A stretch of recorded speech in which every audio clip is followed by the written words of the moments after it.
Please leave a comment where you are watching from. I met Alara on the worst day of my life. I'd just been fired, budget cuts, nothing personal, and was sitting in a coffee shop staring at my reflection in a black cup of burnt Americano when she slid into the seat across from me. "Bad day?" she asked, without a trace of hesitation. "No introduction." Just that feline smile. I blinked, confused. "Do I know you? You look like someone who needs a reason not to go home," she said. "I'm Alara." And just like that, she became a part of my life. She was stunning in a way that made you forget how to talk. Her energy was sharp, like she saw the future and already knew what it would cost you. That night, we talked for hours. She said she was in between jobs, modeling occasionally, working on a screenplay she'd been emotionally incubating for years. She had one of those voices that made you lean closer without realizing it. When she touched your hand, it was deliberate, like she was pulling threads out of your skin. By the time we kissed, outside, beneath flickering neon, I'd forgotten I was supposed to be grieving my job. I forgot everything. She moved fast. Within a week, she was sleeping over. 2 weeks in, she had her favorite coffee stocked in my cabinet. 3 weeks, and she was making breakfast in my t-shirt like she'd been doing it forever. There was something about the way she said my name, soft and echoing, like she was casting a spell. "I feel safe with you," she whispered one night. I felt like a savior. I mistook that feeling for love. It was around week 4 that she asked for money. We were sitting in bed, half watching a movie. She paused the screen and looked at me with a seriousness I hadn't seen before. "I need help," she said. I sat up. "My landlord's being a psycho. I'm short on rent this month. Just a few hundred." I blinked. "I didn't even know you had your own place." She smiled. "Yeah, I'm not there a lot. Too loud. But I still have to keep it. Just in case." I hesitated. She noticed. "I'm good for it," she added quickly. "I swear. Just need to float this month." "I'm not really in a great spot financially," I said carefully. "I just lost my job, remember?" She looked hurt, but she didn't argue. "Okay," she whispered. "I understand." We didn't finish the movie. The next morning, she was gone. No note. No goodbye. I tried texting her. Calling. Nothing. Hours passed. Then I opened Instagram. She'd posted a photo of herself looking out a rainy window. The caption read, "Sometimes the people who claim to care the most disappear when you're most in pain." The comments were immediate. "He sounds like trash. You deserve better. I've been there. Stay strong, girl." I didn't know what to do. I sent her a message. "Can we talk? I didn't mean to hurt you." She left it unseen. That evening, she posted a photo of her bruised wrist. No explanation. Just the caption. "Not all wounds are visible." My name wasn't mentioned, but I knew what she was doing. The flood began within hours. DMs, comments, emails, strangers telling me I was a monster, that I deserved to rot, that I was a textbook manipulator. People asked if I had done this before. One guy messaged, "Next time, maybe don't break someone just because they trusted you." I couldn't breathe. I tried calling her again. She answered. "You need to stop this," I said. "You're implying I didn't say anything," she said sweetly. "If people assume, that's on them. You're ruining my life." "No," she said. "I'm just telling mine." She hung up. The next day, I got a call from the police. No formal complaint, just a wellness check. An anonymous tip. The officer was polite, sympathetic even, but the weight of the unspoken sat between every sentence. I could see it in his eyes. He didn't believe me. I stopped going outside. Friends stopped responding. My neighbor started giving me sideways glances in the hall.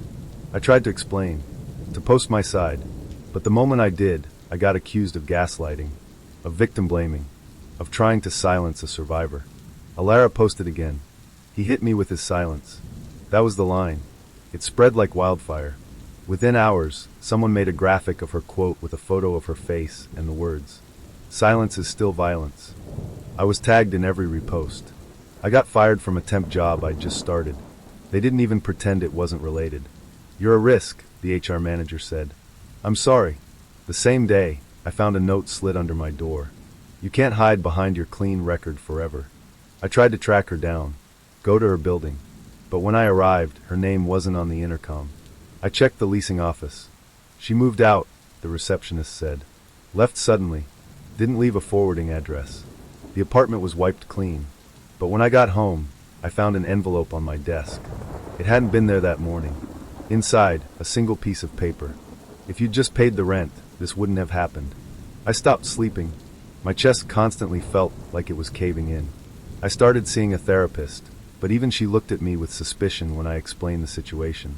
You know, she said gently, perpetrators often minimize their role.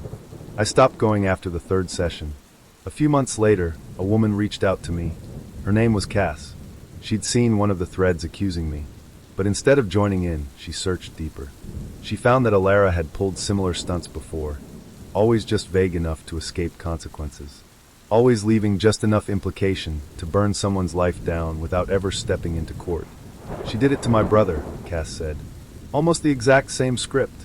He still doesn't talk to people. I asked if her brother ever confronted Alara. Cass laughed. You can't confront smoke, she said. She disappears before the fire starts. I never saw Alara again. But every now and then, I see a quote pop up on someone's story. A variation of her words. A soundbite from a podcast. A vague post from someone new, always about a man who betrayed her when she needed him most. No names. Just shadows. Sometimes I wonder if she even remembers me, or if I was just another story she told to survive. 1 year later, on the anniversary of the first time we met, I got a package. Inside, a crumpled $5 bill, a copy of our first photo together, and a sticky note. Rent's due. The first time I met Elric, he was carrying a tarantula on his shoulder. Not in a cage, not in a box, just casually perched there like a brooch made of nightmare. We were at a friend of a friend's art show, one of those warehouse gallery pop-ups with flickering fluorescent lights and experimental jazz humming from a dusty speaker. I was drinking cheap wine out of a plastic cup when Elric appeared beside me, a living Halloween prop clinging to his hoodie. I flinched. He didn't. She's friendly, he said. Her name's Matilda. I nodded, trying to hide my panic. Cool. Super cool. Love spiders. He smiled. No, you don't. But I like that you tried. That was Elric. Observant. Odd. And way too charming for someone who kept live reptiles in his bedroom. We started dating a week later. At first, his weirdness felt like mystery. He had a terrarium in every room, lizards, snakes, insects. He talked to them like they were roommates. He'd whisper to his boa constrictor while cooking, recite poetry to his bearded dragon while folding laundry. Elric the Enchanter, I called him once. He just smiled and said, "Animals are honest." That's all. He wasn't wrong. He was gentle, in an eccentric way, open but unreadable. When he looked at you, it was like he was peering through a keyhole into your soul. He made you feel chosen, known. We dated for 2 months before things began to shift. Tiny things at first. He insisted on keeping all the windows closed, even during heat waves. Said the lizards liked it that way. He labeled everything in his apartment, drawers, plates, even chairs. Helps with alignment, he told me. Prevents energy slippage. I rolled with it. Everyone has quirks, right? Then came the spider. It happened late one night. I'd stayed over. We were in bed watching some black and white horror flick from the 60s. Elric fell asleep, his head on my lap. I got up to grab water. I didn't see her. Matilda. She must have been crawling across the rug. I felt the crunch before I saw her. A horrible, delicate pop beneath my heel. I froze. Looked down. She wasn't squished completely, just broken. Still twitching. I screamed. Elric sat up instantly. What was that? I couldn't answer. Just pointed. He walked over, knelt beside what was left of Matilda. Picked her up with both hands like she was a child. He didn't scream. He didn't cry. He whispered she was 16. Then he looked at me. You'll have to bury her. I thought he was joking. He wasn't. He handed me a small shoebox lined with tissue paper and moss. Inside, Matilda, her legs carefully tucked, her body posed like she was sleeping. I already made it, he said, for when the time came. He led me out to the backyard behind his apartment. Gave me a tiny, ornate trowel. Told me where to dig. The hole had to be 5 inches deep. No more. No less. I did it. He read a eulogy. Quoted some poem about decay and the cycles of life. We stood in silence afterward for what felt like a full minute. He didn't hold me. He didn't thank me. He just said, Matilda was always afraid of being forgotten. You helped her pass with dignity. That night, I couldn't sleep. Things got stranger after the funeral. Elric's rules multiplied. He asked me to wear socks at all times indoors, said it disturbed the floor spirits otherwise. He reorganized his bookshelf so that all the spines faced the wall. They don't like being watched, he said. He made me sit in the same spot on the couch every time I visited. Told me the cushions were memory mapped and could sense disruption. I tried to laugh it off. Told myself he was just sensitive. Artistic, maybe grieving in his own way. But the house began to feel less like a home and more like a shrine. Then I found the second shoebox. It was a rainy Sunday. Elric was out running errands. I stayed behind to work on a freelance piece. Got cold. Went searching for a blanket in the hall closet. That's when I saw it. On the top shelf. Black ribbon tied around it, just like Matilda's. I pulled it down. Inside was empty, except for a name written on the lid. My name, in Elric's handwriting. I froze. Stared at it for a full minute, trying to make sense of it. Was it a joke? A gesture? Some kind of symbolic thing? When Elric came home, I asked him. He didn't deny it. Didn't smile. It's for when you leave me, he said softly. What? I prepare. That's all. I laughed nervously. Elric, that's creepy. You can't make a coffin box for me just because we're dating. It's not a coffin, he said. It's a container. For memory. For grief. I don't like forgetting. I told him it made me uncomfortable. He just nodded. Most truth does. After that, the house began to close in around me. I found notes tucked in my bags. Inside my shoes. Tiny slips of paper with phrases like, "Please don't vanish. Some things shouldn't be left behind. Stay soft. Stay here." I stopped staying the night. He noticed. One evening, he invited me over for something special. I considered saying no, but guilt gnawed at me, so I said yes. He cooked dinner, beat pasta of course, blood red, and lit candles all over the apartment. No lights, just flames and shadows. Everything felt deliberate. He handed me a gift. Another shoebox. I hesitated, heart pounding. "Open it," he said. Inside was a glass orb. Inside the orb, suspended like a scene from a snow globe, a tiny model of me. Hair, clothes, expression, all accurate. It was too perfect, too detailed. "I made it," he said, "from memory. And hair." I dropped the box. He didn't flinch. "I don't want to be remembered like this," I said. He blinked slowly. "But it's how you are." I left that night. Didn't say goodbye. Changed my number 2 days later. But Elric didn't chase me. Not directly. Instead, I started receiving letters. Each one postmarked with no return address. The envelopes lined with pressed flowers. Inside, drawings. Me sleeping. Me crying. Me holding Matilda's box. He drew me like I was a saint in mourning. Each drawing was signed. E. Archivist of the Dead. I moved cities.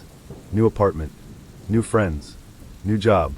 But sometimes when I check my mailbox, I still find packages. Shoeboxes. Always empty. Always tied with black ribbon. I never open them anymore. I just know.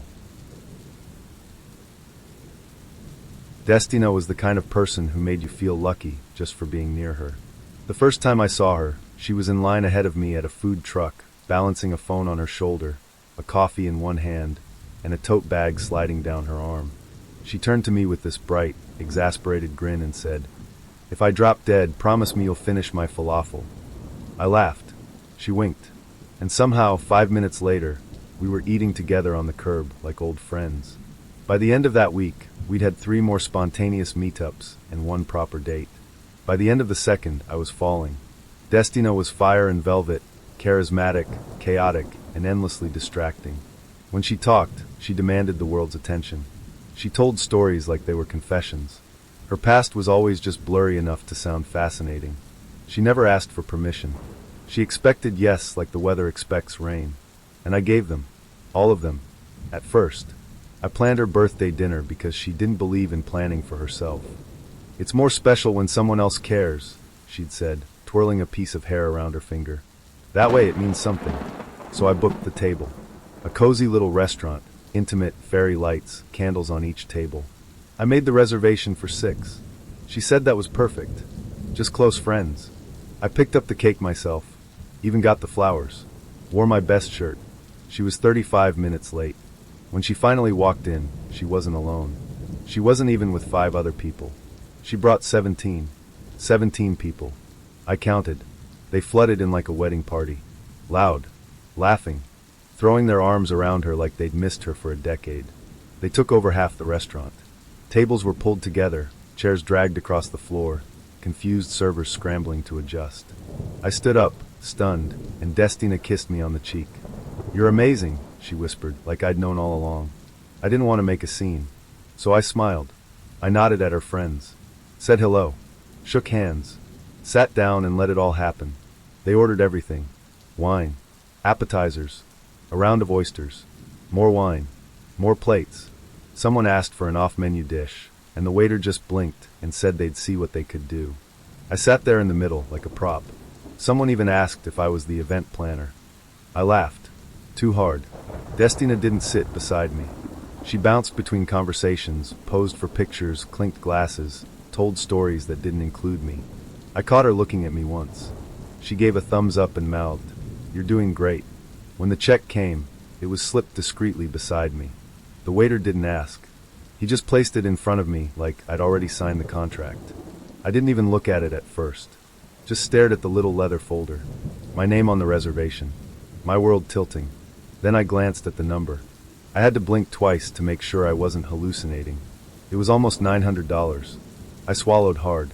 I looked around. No one was reaching for their wallets. Some were already standing, stretching, laughing, preparing to leave. Destina caught my eye, winked, then turned back to her conversation. I paid, with a shaky hand and a maxed-out card. That night, I couldn't sleep. I lay awake, staring at the ceiling, the receipt on my nightstand like a blood-stained napkin. I told myself not to overthink it. Maybe she didn't realize. Maybe she thought we'd split it. Maybe. But no. The next morning, she posted a photo. Her, smiling at the table. Her friends laughing in the background. Candles glowing. Plates full. My chair was cropped out. The caption read, "Blessed to have people who always show up for me." I stared at it for a long time. No tag. No mention. I commented, "Glad you had a good time." She replied with a single heart emoji. Then she deleted the comment. I tried to talk to her about it.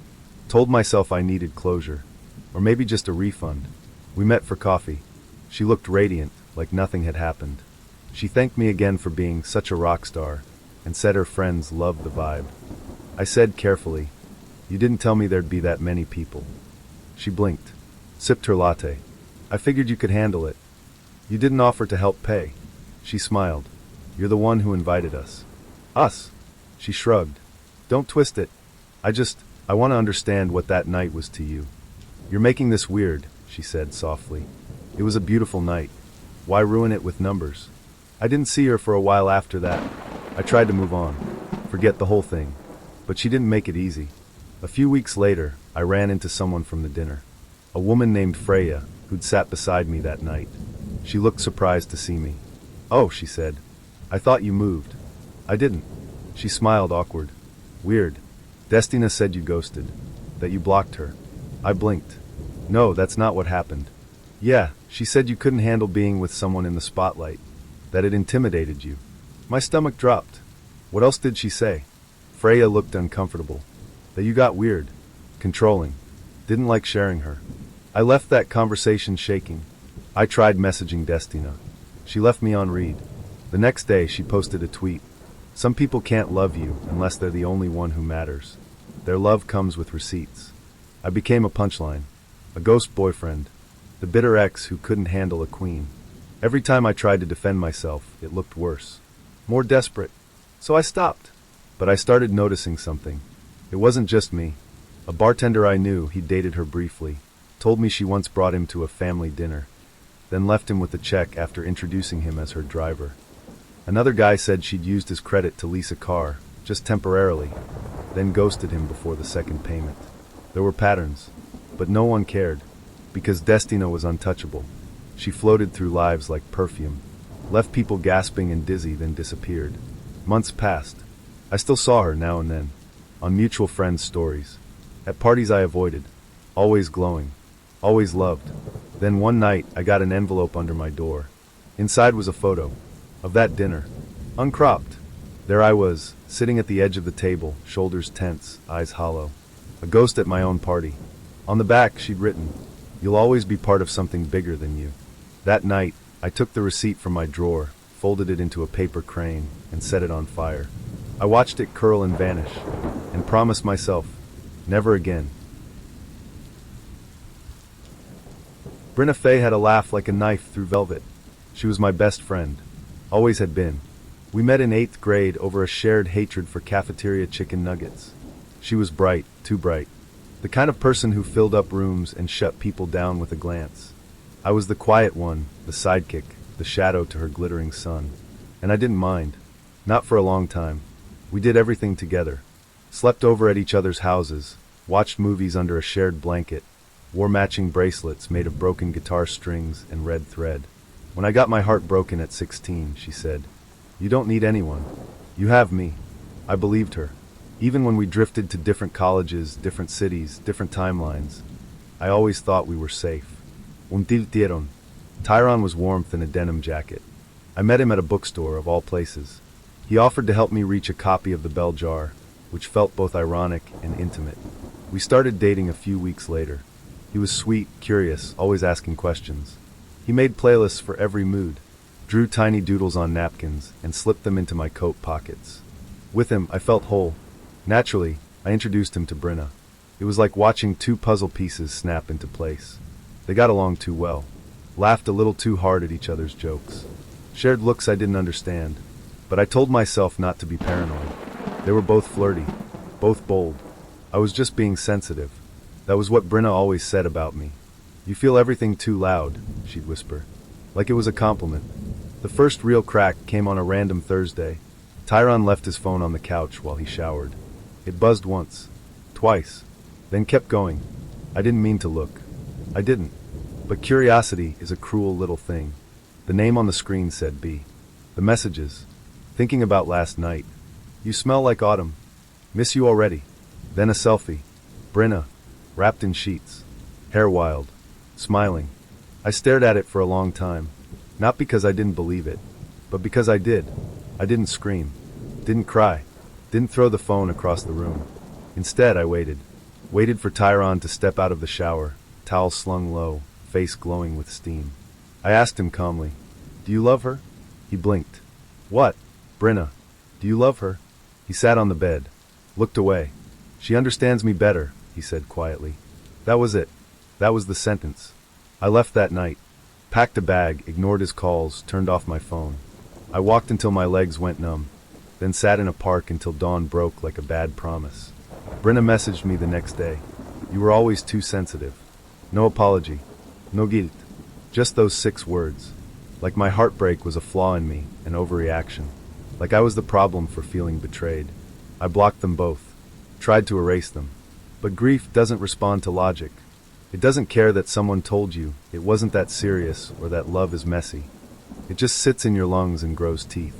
Time passed. I started over. New city. New job. New people. But the internet has a way of haunting you. Every few months, I'd see them online. In photos. Together. Always smiling. Always cropped. If you didn't know what to look for, you'd never realize the third person had been cut out. Me. There was one photo in particular. Tyron at a festival, Brenna leaning into his shoulder, both laughing under fairy lights. I remembered that night. I took that photo. My thumb was still in the original corner. But they'd edited it out. The betrayal wasn't just that they loved each other. It was that they'd rewritten history. Deleted me from the story. Like I had never mattered. I started collecting the photos. Screenshots. Posts. Captions. At first, it was masochism. But then it turned into evidence. Proof that I existed. One night, after too much wine and a grief-shaped playlist, I messaged Brenna from a burner account. "Do you ever think about what you did?" She responded instantly. "You never really belonged to him. Or to me. Some people are just interludes." I didn't sleep that night. I sat up imagining all the times she had smiled at me, hugged me, told me she loved me. And I wondered, when did she decide I was disposable? Months later, I bumped into them. It was bound to happen eventually. Same city. Same circles. They were at a gallery, holding hands, her wearing a necklace I'd given her years ago. They froze when they saw me. I didn't speak. Just walked past them. But I smiled. Not because I was okay, but because it hurt them. Later that night, I found another photo online. A group shot. Big smiles. Brenna and Tyron in the center. Laughing. Happy. If you zoomed in, you could see me in the mirror behind them, passing by, blurry, half-turned. An accident. A ghost. That was the last time I ever saw them in person. but not the last time I heard from her. Every year, on my birthday, I get a message from a blocked number. Happy interlude. That's all. I used to cry when I read it. Now I just delete it. But some nights, I lie awake and wonder what hurts more. That they betrayed me, or that they never looked back. Jenny liked my hair from the moment we met. Not in the way people usually say they like your hair. Not a compliment, not flirtation. She said it reverently. We met at a bookstore hosting a poetry reading. I was browsing the metaphysics shelf when she walked past, then turned back and stared at me. Your hair is the color of smoke, she said. It means you've survived something. I laughed. Thanks. She didn't laugh back, just smiled softly. It's rare to see someone whose spirit hasn't left their body yet. She handed me a book I hadn't noticed, Folklore of the Wound, and disappeared. Inside the cover, she'd scribbled her number. We went out that weekend. She wore long velvet sleeves, carried a satchel that jingled when she moved, and drank tea like she was divining the future in the steam. I don't believe in accidents, she said during our second date. By the third, she kissed me and whispered, I dreamed you before I met you, and I didn't run, because Jenny was beautiful in that uncanny way. The kind of beautiful that makes you ignore the bells going off in your head. You don't fall in love with people like her. You slip. She started asking for small things. A button from a jacket. A thread from a scarf. The wrapper from a candy I'd chewed. Just for my altar, she'd say with a playful smile. Keeps the energy balanced. I thought it was eccentric. Artsy. Maybe even kind of sweet in a weird, witchy way. Then she asked for my hair. I want a piece of you, she said, brushing her fingers through it. Just a strand. I gave her one. She tied it with red thread and kissed it before slipping it into her pocket. Her apartment looked like a dream built on bones. Candles burned in every corner. The walls were covered in old mirrors and strange symbols I couldn't place. Bundles of herbs hung upside down from the ceiling. Books were stacked in uneven towers, all worn and thick with margins scribbled in black ink. I found a box once while looking for a charger. Inside, dozens of tied clumps of hair. Curled, looped, labeled. One had my name on it. Another said, Tomas, 2017. Another, Marie failed. I didn't say anything, because I didn't know how to say, what the hell is this? The dream started after that. Vivid, strange. I'd wake up covered in sweat, unable to move for minutes. In them, I stood in a circle of candles, whispering words I didn't understand while something watched me from the shadows. I told her. She smiled. That means the ritual is working. What ritual? I asked. She shrugged. Don't worry. You're safe with me. I laughed it off. Told myself it was just her aesthetic. Just an identity. Just the things lonely girls do to feel in control. But things kept getting worse. I found carvings on the underside of my bed frame. Small symbols etched with something sharp. I asked Jenny about them. She didn't deny it. They're protective, she said. For your aura. You carved them into my furniture without asking. I love you, she said, as if that explained everything. I started seeing her in my dreams, even when I was alone. Started feeling her fingers on my forehead before I fell asleep. Woke up one night to find her standing over me, whispering words I couldn't understand. What are you doing? I asked, heart pounding. Sealing the bond, she said, stroking my hair. I didn't sleep for 2 days after that. I tried to pull away, told her I needed space, that I was overwhelmed. She didn't scream, didn't cry. She just tilted her head and said, but we're already connected. Then she left. That night, I found a wax figure on my doorstep. Small, pale, humanoid. It had my hair embedded into its scalp, and its chest was hollow. I didn't open it. I burned it, or tried to. It didn't catch fire, just melted slowly. Smoked black, smelled like blood. The dreams worsened. I woke up with scratches down my back. I checked the cameras. Nothing there.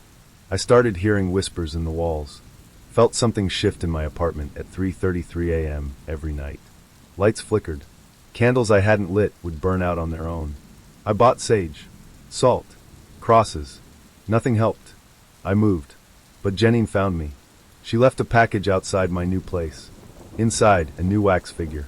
And a note. This time, don't fight it. Let it finish. I called the police. They took a statement. Said they couldn't arrest someone for witchcraft and candles. They told me to block her. I did. She sent letters instead. Then drawings. Of me. Surrounded by flames. Eyes missing. One drawing showed me sleeping, a hand hovering over my chest. The hand had Jenine's ring. I stopped going outside, quit my job, cut off friends. My apartment became a cage, then a chapel. I drew symbols on the walls myself, desperate to balance whatever she had done. I burned my own hair. I prayed to things I didn't believe in. But still the dreams came. One day, I woke up with dirt under my nails and candles burned down around my bed. I had no memory of lighting them. There was a voice in my head when I woke. Her voice. "You are becoming." I finally confronted her. Cornered her outside the same bookstore where we met. "You need to stop," I said. "I'm not yours. You don't get to do this." She just stared at me. "You gave me your hair," she said, almost sadly. "That means something." "No, it doesn't." She smiled. "It will." That night, I cut all my hair off, burned it in the sink, let it turn to smoke, and for a while everything stopped. The dreams, the notes, the whispers. I thought maybe I was free. Until this morning, I found a figure on my porch. Bait, eyes missing, heart open. Inside the chest was a tiny scrap of paper. On it, in her writing, "I don't need your hair anymore. You're already mine." Winna called me every night for 2 weeks before we ever met in person. We matched on a dating app, something mindless I'd downloaded to fill the silence. Her messages were poetic, thoughtful, full of metaphors. She didn't flirt so much as weave herself into your imagination. She asked about my childhood, my dreams, my worst memory. She called the first time just to say goodnight. "Your voice matters," she said. "It should be heard." I thought it was sweet. Thought she was different. I didn't realize I was mistaking intensity for intimacy. We met on a rainy Tuesday. She showed up to the cafe in a wool coat, hair braided down her back, eyes sharp as flint. Her presence was a storm you didn't realize you'd stepped into until you were soaked. She reached across the table and took my hand. "I'm glad you're real," she whispered. "I was afraid I imagined you." I laughed awkwardly, but I didn't pull away. Winna didn't ease into things, she surged. Within a week, she was texting me constantly. Morning check-ins, midday misuse, nighttime questions that spiraled into confessions. At first, I felt chosen. Who doesn't want to be adored? But it started to weigh on me. The messages piled up when I didn't answer fast enough. Voice memos, missed calls, emojis that shifted from hearts to broken hearts to skulls. The worst part? She was always eloquent about it. Even her jealousy sounded like poetry. The silence between us feels like a betrayal I haven't earned. I didn't know how to respond to that, so I apologized. A lot. I told her I had work, that I couldn't be on my phone all the time. She said she understood. Then she showed up at the cafe where I worked. I was behind the counter, mid-shift, apron stained, when she walked in and sat at the corner table like she belonged there. I froze. She smiled, waved, watched me the whole shift. Later, I asked why she came. "You said you were busy," she said, "but I needed to see you." I didn't want to assume I wasn't welcome. That night, we argued for the first time. "I need space," I said. "Space from what?" she asked. "Me. I'm not saying I don't want you. I'm saying I need air." "I am the air," she said. She cried. Then she kissed me so hard it felt like an apology and a punishment at once. I started pulling away. Took longer to reply. Set boundaries. Blocked her once. She emailed me instead. Then came to my apartment and left flowers at the door. Blue hydrangeas. My favorite. I never told her that. She showed up again. This time with a knife. Not in her hand. In her bag. We were arguing, again, outside my building. I said I needed time. That I couldn't do this anymore. Her voice was calm. Scarily calm. "I just want to cut through the lies," she said, reaching into her bag. I panicked. Thought she was going to hurt me. But she didn't. She held the knife out. "Handle first." "Here," she said. "If you're afraid of me, hold it. Then I'll be the one exposed." I didn't take it. She left. I reported her the next day. The police filed a report, but said there wasn't much they could do. "She didn't threaten you," the officer said. "She gave you the knife, right?" I nodded. "That's not a crime." She vanished after that. Blocked me everywhere. Stopped showing up. No emails. No texts. For a while, I thought it was over. I started sleeping again. Started breathing. But the phone calls began 3 weeks later. Every Tuesday. 3:03 a.m. No caller ID. The first time I answered. No voice. Just breathing. I hung up. They kept coming. Every Tuesday. Every call the same. Breathing. Maybe a faint hum in the background. Like music from another room. Once, I thought I heard her voice whisper my name. But maybe I imagined that. Maybe I needed to. I changed my number. The calls still came. Different numbers. Same time. I stopped answering. But they always left voicemails. Always blank. Except for the breath. I moved. New address. New phone. New routine. Still the calls came. And then came the ringing. Not just my phone. But inside the house. From somewhere I couldn't find. It would start around 3:03. A low tone. Not a song. Not an alarm. Just a single, endless ring. It wasn't from any device I owned. It lasted exactly 33 seconds. Then silence. I started hearing it in other places. At work. On the bus. In the bathroom. That low, steady tone. Always for 33 seconds. Always at 3:03. I stopped sleeping. I started recording the sounds. Nothing ever played back. I saw her once. Across the street. Just standing there. She didn't wave. She didn't move. Just watched me. Then she stepped behind a bus shelter and disappeared. I started dreaming about the ring. In the dreams, it came from inside my chest. I'd wake up gasping, convinced there was a phone lodged in my rib cage, vibrating against bone. Sometimes, I dreamed she was calling from underground. From inside the walls. One night, I stayed up. Sat in the dark. Waited. 3:03. The ring began. I stood up and walked toward the sound. It came from my closet. I opened the door. Nothing. Just clothes. Dust. And one thing I hadn't seen before. A photo. Taped to the wall. Of me. Sleeping. On the back, written in red ink. I told you I'm the heir. I moved again. Farther this time. New state. New number. Burner phone. Still the ringing comes. Every Tuesday. 3:03. No voice. Just breath. And love that won't let go. Devin Lux made silence feel sacred. He was quiet in a way that drew people in, like you had to earn his voice. When he finally spoke, it was slow and soft, as if each word was weighed before being released. We met at a bookshop, fittingly. I was browsing the philosophy section, and he handed me a copy of The Myth of Sisyphus without a word. Just passed it to me and nodded, like he already knew I needed it. He didn't ask for my number. He slid me a folded paper with an email address.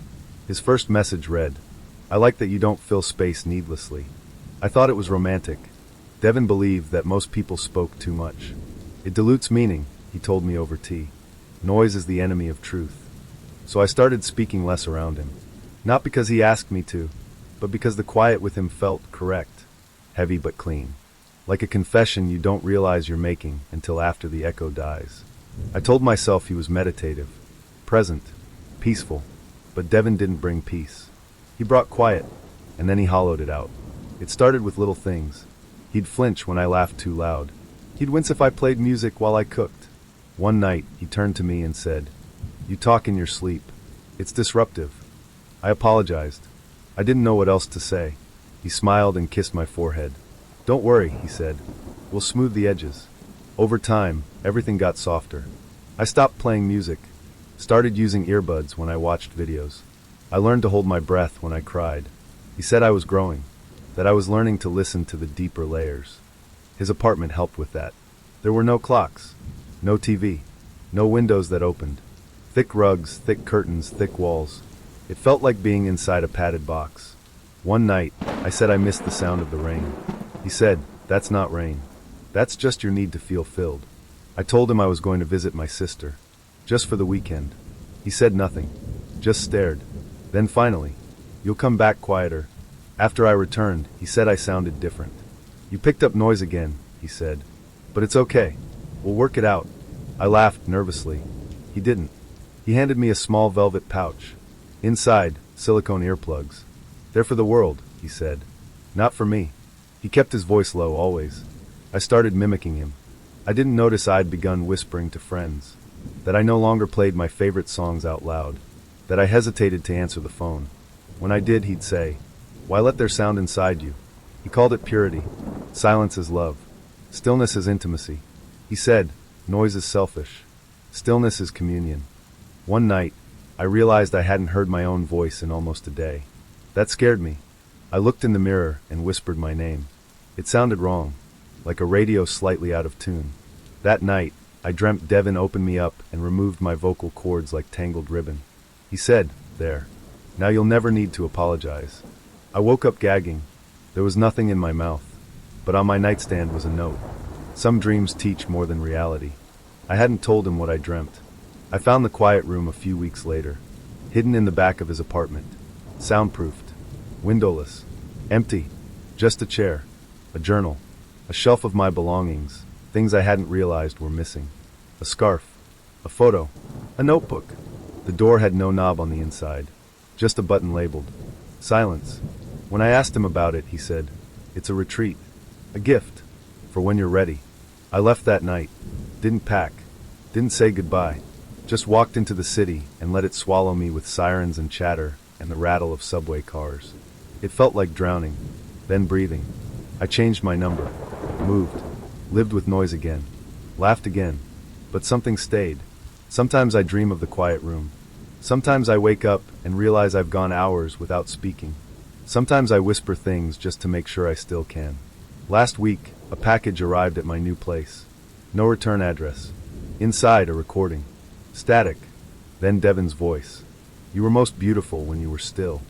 Then silence, and the sound of a door slowly closing.